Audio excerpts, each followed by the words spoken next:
You guys aren't getting up at 5 o'clock in the morning, running over here in this golf course. So I started seeing myself very differently than the average human being. I was like, hang on a second. I have something they don't have. And that's when I started to develop these things through working out.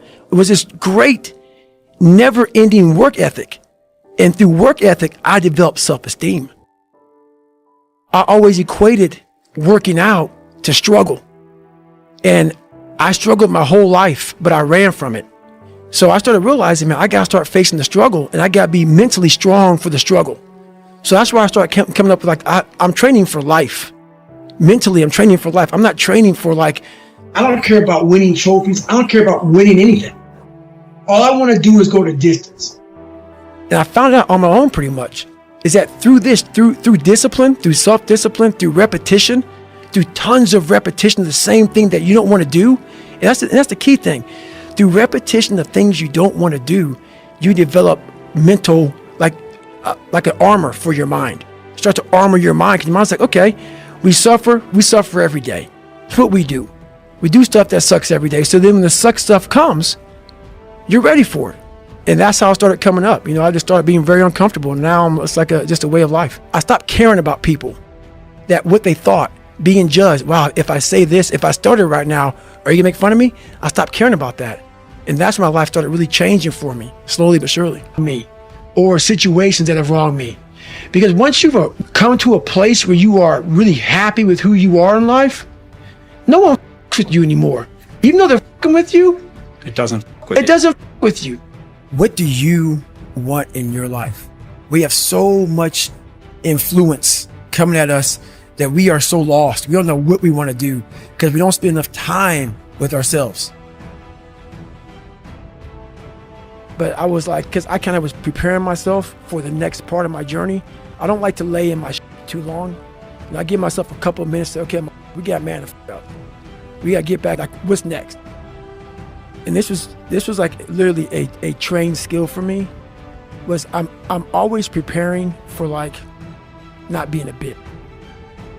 A lot of people get to a point, for instance, if Jennifer can't do something, if she can't go for a run or whatever, just because something's wrong, some simple shit, it's gonna bother her. I got to a point in my life where I realized this is life. And so I move on past things real quick. So people are like, oh my God, what are you gonna do, David, if you can't run? I'll swim, or I'll go to college, or I'll do something else. This isn't my life. I'm very aware how quick life can take from you. And I've always prepared my mind for the next chapter. And what happened with me was I started this thing called front loading. So when I was young, I used to be a little piece of shit. Oh, I'm not good enough. I can't do this. I can't do that.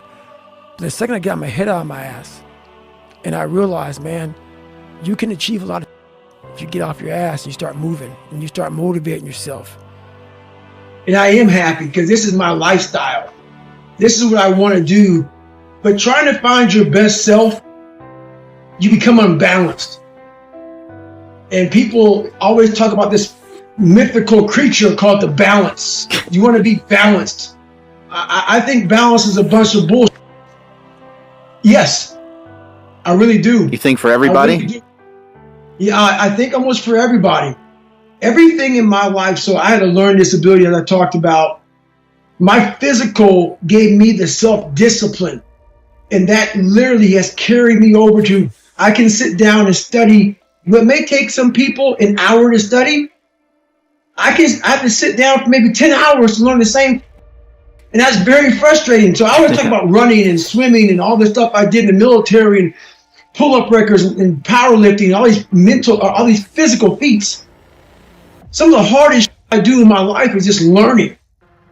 But I got that self-discipline from waking up at 3 and 4 o'clock in the morning to go out in the cold weather, to get my run in, to get my lift in, to get my swim in, to do those things. It totally transfers over to my learning. It's that self-discipline you gain from feeling good about yourself by overcoming yourself on the physical aspect of life. I don't enjoy it. It's necessary. It's necessary. So every morning I wake up it's not just about working out, but for me, working out has been a very big part of my mental growth.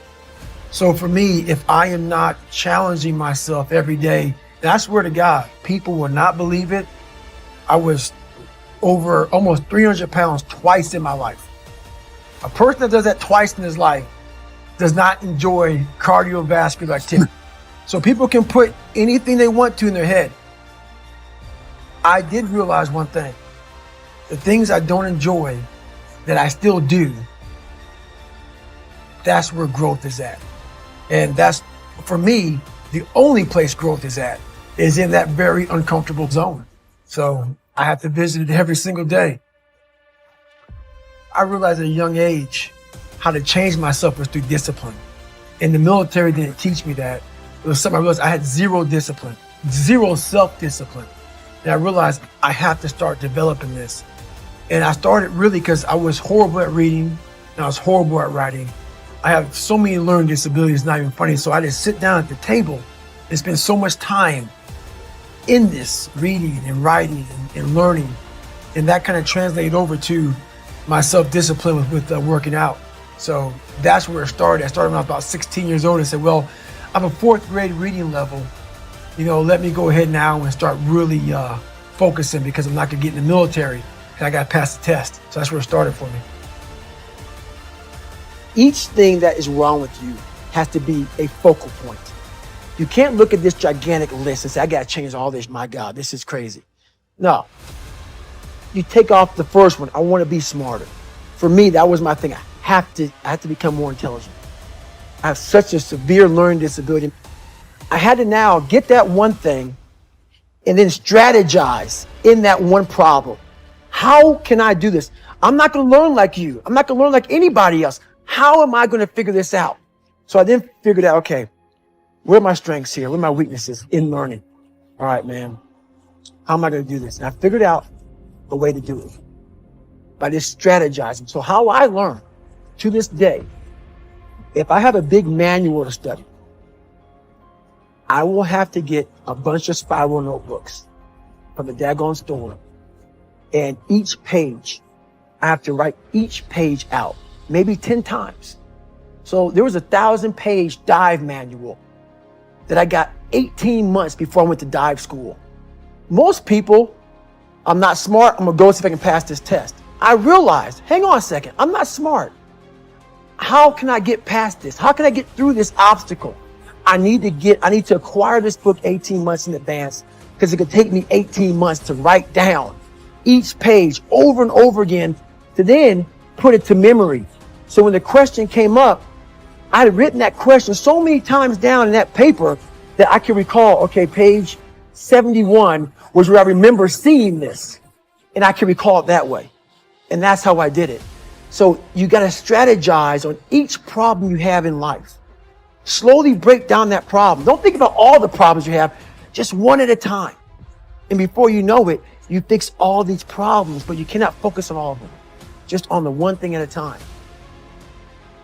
So what happened in my life was we start to get, I call it like the rucksack.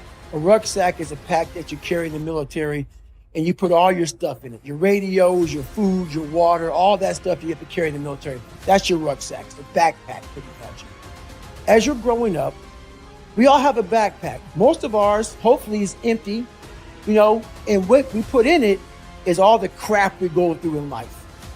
That's what is in the backpack for the civilians, and we carry it around with us. So what you have to start doing is realizing that no matter where you're at in life, my dad abused me, learning disability, stutters, immaturity, insecurities, self-doubt, so much crap on top of me. So much stuff. I lied a lot to create friends. So much stuff was in my backpack. No one's coming back to help me. So it starts with that person in that mirror. You have to realize you are on your own now. And whatever else you believe in, I don't care what you believe in, but on earth, it's a very lonely journey.